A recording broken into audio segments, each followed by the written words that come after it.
Did you know that you can build a church that feels great and still doesn't move people forward along a discipleship journey? And I'll tell you what, that tension can be extremely confusing and very, very frustrating. We begin to feel this when things like the room feels engaged, the feedback is positive, the environments are strong, and then growth feels flat, but it's hard to diagnose because everything seems, fine.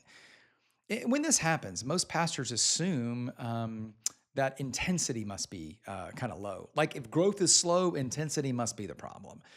But that's usually not the issue. The issue, and this feels like a buzzword, but it's not. The issue is usually alignment. Culture has kind of trained people to evaluate experiences. And we evaluate experiences based on feel. Things like, was it smooth? Was it engaging? Did it inspire me? And because culture has moved into this, by the way, this is called the experience economy. It's been around for about 30 or so years. And I'm writing a lot about this now. It has given way to some stacks on top of it. We'll talk about that later, okay? But this experience economy parallels, by the way, a lot of the attractional church movement. Why? Because experiences began to matter more.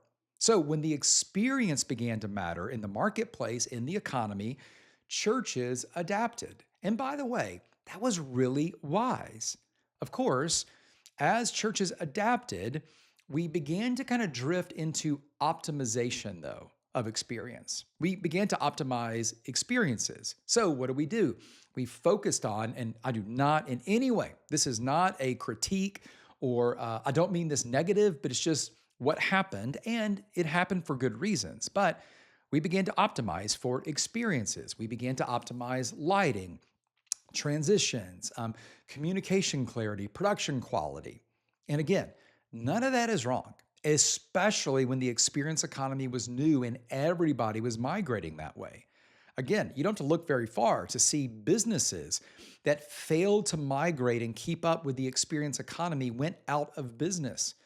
Think about, and I'm old enough to remember some of these, Kmart versus Target.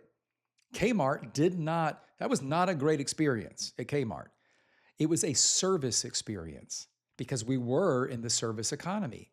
Now we're in the experience economy. Well, if you didn't convert like Target, you didn't make it. Think about why Publix as a grocery store, at least in my area, does so well. They are everywhere. Why? Because at Publix, their tagline, shopping is a pleasure. It is a good experience. Sporting goods stores have gone through this.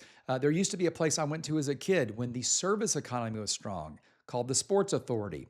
It's gone. And it has been replaced by at least again in my area, Dick's Sporting Goods. If you go to Dick's Sporting Goods, most of them are multi-floor with golf simulators, climbing walls. I mean, it's incredible what's happening. Why? It's an experience in that place. Now, again, there is nothing wrong with any of that. The economy migrated, culture migrated, so churches migrated too. And we had no ill intention in that. We wanted to keep up with what was happening so we could continue.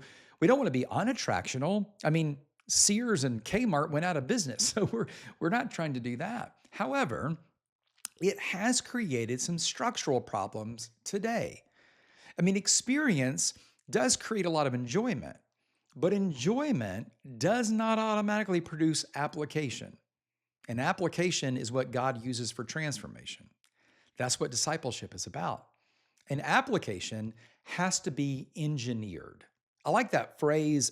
It sounds kind of like, I don't know, like you're from MIT, but you know what I mean, right? Application has to be engineered. And when it isn't engineered, the system naturally defaults towards just creating the next moment. And in our line of business, the church business, creating the next moment is so easy to get locked into because every 7 days we have this thing that we do called church services that are about, not in every case, moments. That's why you can preach, think about this, a strong biblical message every week, and you still feel like obedience in the church is inconsistent at best. Why is that? Well, here's kind of the core leadership idea for us to unpack today. Inspiration, without application produces admiration, not transformation. I know that's real rhymey, okay? But I am a communicator. I like to preach a lot. Here's the bottom line. Inspiration, which we all can do as communicators, as pastors, inspiration without application, it does produce something. It produces admiration, but it doesn't produce transformation. So what changes? Well, to fix this moment we're in, this isn't a theology or a passion change. That's probably not the problem. It's really about focus. Like instead of asking, how do we make Sunday stronger? Maybe we should ask, what specific movement are we engineering this Sunday? Today, people aren't just looking for experience, they're looking for trust and transformation. Those things, by the way, are engineered. That question, what specific movement are we engineering this Sunday? That question forces clarity. Let me just for a minute, I like to make it really practical. So let me just make this really practical for you. And you can think about this week. Here's what I would love for you to do before your next kind of church service planning meeting or however you do that. First, I'd love for you to identify one category of people that you are intentionally trying to move forward right now. Again, I talk a lot about this in the 5 rights. We always start with the right person. That's the first right of the 5 rights. And we have 4 categories of people: seekers, students, shapers, stewards. Those are the 4 categories within the 5 rights. Okay, a lot of numbers, but if you're following along, you know what this means. If you don't, just go to gavinadams.com, tons of information, or back up a few podcasts to talk about it all the time. So do this in your planning meeting. Pick one of those categories. And by the way, just FYI, you can't move everyone every week at the same pace. Okay, don't try to do that. So pick one of those categories of people and do some deep intentional thinking around them. And then second, I'd love for you to define one singular next step for that group. Okay, not a general encouragement, but inspire and equip one clear action for them. Again, if you're focused on seekers, it may be for them to join and I'll make up this phrase, a Discover Faith class or group. Maybe you do something like Alpha or Starting Point. If you don't, I highly encourage you to consider it. Maybe it's serving and you're looking at your students and they need to begin to move towards application, not just information. And so it's about serving. Or maybe it's committing to daily scripture reading and you create a devotion, a daily devotion out of your sermon for them to do that.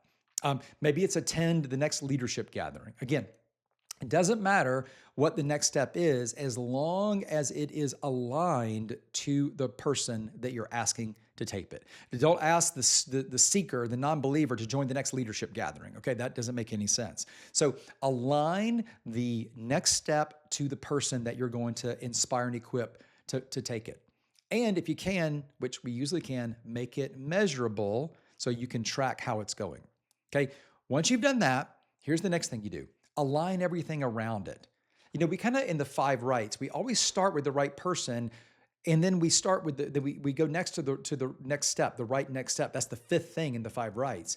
And then we use the right message, the right timing, and the right way to ensure that the person takes that right next step. So that's how we align people to the step. So your message illustrations, your announcement language, the email follow-up, the timing on when you're doing it, the way, is it a group? Is it a mentoring relationship? I mean, whatever it is, all of those align to the person to inspire and equip to take the right next step.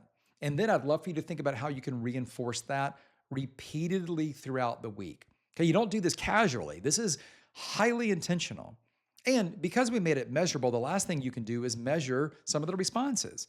For instance, if you're trying to get people who are curious about faith, we call those people seekers, to take a step and join at North Point, where I worked for all those years as a lead pastor, we did Starting Point. So that's like Alpha. It's a small group conversational experience for people exploring faith or who are returning after a long time to faith. These are people who have questions, they're curious, they want to learn more, they want to ask some of those hard questions. So measure how many people expressed interest in the group. How many people signed up? How many people showed up to the first one? How many people came back for the second one? How many people completed the group conversation? How many people took a next step after it? When you measure, and I know that's minutia, but as you measure all of those individual steps, you begin to see where the gaps are, which tells you where the friction is. So the more you know, right, the better you're able to remove that friction. Then share those stories publicly. I mean, these are great stories to share, right? I mean, stories, and I love this, sharing stories normalizes movement. If you do this for 90 days, I guarantee you, you will feel a shift in your church because movement will stop being accidental because you will now begin to design for it. It will be structural. And when movement becomes designed, growth actually becomes predictable. You almost can't stop it. Let me just leave you with this. You don't need more creativity. Okay. What you probably need is just a little bit better engineering. Experience can gather a crowd. There's no doubt about that. But aligned next steps is how you grow disciples. And that is the business that we are in. So this week, narrow your focus. Think about how to engineer a moment, a step, and watch what changes.